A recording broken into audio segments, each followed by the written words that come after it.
Salut tout le monde, je m'appelle Bradley et bienvenue dans cette nouvelle vidéo. Mes wedders, comment allez-vous? En tout cas moi, tout va pour le mieux. Aujourd'hui, vidéo assez courte, on va simplement revenir sur le harcèlement qu'a subi Jimin ces derniers jours. Au vu du sujet qu'on va aborder aujourd'hui, la vidéo est déjà démonétisée. Donc voilà, n'hésitez pas à exploser la barre de pouces en l'air pour que cette vidéo ne sombre pas dans l'oubli, puisqu'en général, YouTube ne référencie pas du tout les vidéos qui ne leur rapportent pas d'argent. N'oublie pas de t'abonner à ma chaîne YouTube et d'activer la cloche pour devenir un wedder, une weddeuse. Et voilà, on est parti pour cette nouvelle vidéo.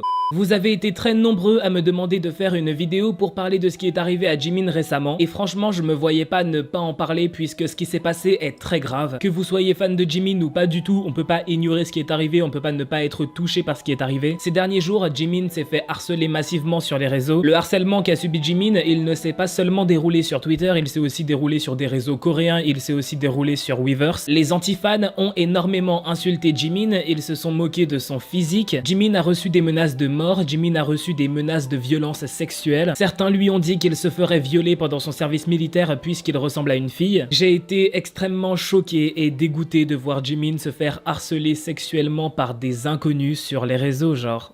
Quoi? La seule chose que je me disais, c'est comment un humain peut tomber aussi bas et se mettre à faire ce genre de choses. Surtout qu'il y a presque un an, Jimin s'était déjà fait harceler massivement sur Twitter, il y avait eu un hashtag en tendance contre lui. Je vais vous lire quelques messages de haine que Jimin a reçus ces derniers jours pour que vous puissiez un peu vous rendre compte. Ce mec ressemble à ça alors qu'il utilise Photoshop, et à droite, on a Vivi qui est juste trop belle. Aucune chirurgie ne pourrait améliorer ce visage raté. Vous dites que Yuta est moche alors que votre favori ressemble à ça, ses lèvres sont tellement bizarres sur cette photo, ça me dégoûte. Les fans de Jimin sont vraiment courageux, leur préféré est le membre de BTS le plus moche. Jimin est vraiment une créature très moche, il a un nez plat, des petits yeux très moches, et il est gros comme un porc. Ouais, c'est ça, Park Jimin. Il y a aussi cette personne qui a créé un compte Twitter seulement pour harceler Jimin. Dans sa bio, elle a littéralement écrit « J'ai créé ce compte pour répandre de la haine sur le chanteur Jimin ». Aussi, dans l'un de ses tweets, elle a écrit ça. Pourquoi est-ce que je déteste Jimin? C'est simple, il chante mal, il est moche, c'est quelqu'un de faux qui fait tout pour attirer l'attention. Aussi, les ARMY et tous ceux qui soutiennent Jimin étaient dégoûtés puisque les antifans ont réussi à référencer la phrase « Jimin is ugly ». Littéralement en français, Jimin est moche. Ce qui fait que dans la barre de recherche Twitter, quand tu tapais Jimin, le premier résultat qui apparaissait c'est « Jimin is ugly ». Les ARMY étaient énervés pour une raison bien précise. Imaginez simplement que Jimin décide de taper Jimin dans la barre de recherche Twitter pour voir ce que les ARMY disent de lui, et que là Jimin il voit dans le référencement Jimin is ugly. Évidemment ça va lui faire mal au cœur, ça va le rendre triste, et c'est pour ça que les ARMY étaient énervés. J'espère vraiment que Jimin était trop occupé ces derniers jours pour aller sur Twitter. Les ARMY ont réagi, de nombreux hashtags ont été créés pour protéger Jimin. Aussi l'agence de BTS a publié un communiqué, ils ont parlé des personnes qui harcèlent BTS sur les réseaux. Ils n'ont pas parlé directement de Jimin, mais je pense que ce communiqué à ce moment-là c'était vraiment leur manière de dire aux ARMY qu'ils voient ce qui se passe. Dans ce communiqué, l'agence de BTS a fait des révélations plutôt surprenantes. Déjà, ils ont expliqué qu'ils ont encore dû porter plainte contre des personnes qui harcèlent BTS sur les réseaux. Mais le truc de fou, c'est qu'ils ont dû porter plainte contre des personnes qui ont déjà été condamnées. Genre des personnes qui harcelaient BTS, l'agence a porté plainte contre eux, ils ont été condamnés. Mais ces personnes-là, ensuite, elles ont continué d'harceler BTS sur les réseaux, donc l'agence de BTS a reporté plainte contre eux une deuxième fois. Aussi, l'agence de BTS confirme qu'il y a des personnes qui créent des dizaines et des dizaines de comptes sur les réseaux seulement pour harceler les membres de BTS. C'est complètement abusé qu'il y ait des gens qui galèrent autant, qui se donnent autant de mal seulement pour harceler les membres de BTS, genre, c'est tellement triste.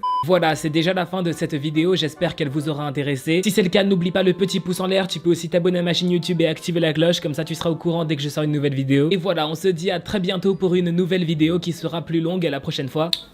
Bye, trop de love entre nous.